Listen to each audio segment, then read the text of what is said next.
நீ என் உயிரை கேட்டாலும் நான் உனக்கு தருவேன். ஆனா நான் உயிருக்கு உயிரா நேசிக்கிற உன்னை என்னால விட்டு கொடுக்க முடியாது. இந்த டிவோர்ஸ் மட்டும் நீ என்கிட்ட கேட்க, அதை என்னால உனக்கு தரவே முடியாது.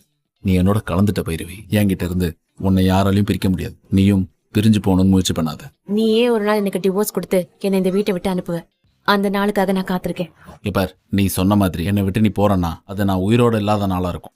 நான் உயிரோட இருக்கிற வரைக்கும் உன்னை இந்த வீட்டை விட்டு போக விட மாட்டேன். சத்தியமா இன்னொரு தடவை இந்த தப்ப நான் பண்ண மாட்டேன். டாக்டர் ப்ரொஃபஷன்ல சாரிங்கிற பேச்சுக்கே இடம் இல்ல. தெரியாம பண்ணிட்டா கூட எக்ஸ்கியூஸ் கேட்கலாம். ஆனா இது ஒரு பிளான்டு மர்டர். நான் பார்க்கும்போது எனக்கு ஒரு டாக்டரா தெரியல, மர்டரா தான் தெரியுது. செஞ்ச தப்புக்கு எந்த விளக்கமும் கொடுக்க ட்ரை பண்ணாத. Shiva, please Shiva, try to understand me. பாரு, ஒரு தடவை கேட்டாலும் சரி, 100 தடவை கேட்டாலும் சரி, என்னோட பதில் ஒண்ணுதான். பைரவி கூட அவனை ஏன் அடிச்சன்ற காரணத்தை கேட்டா. ஆனா நான் சொல்லல. ஏன்னா அந்த விஷயத்த மறுபடியும் அவளுக்கு ஞாபகப்படுத்த கூடாதுன்னு நான் நினைச்சேன்.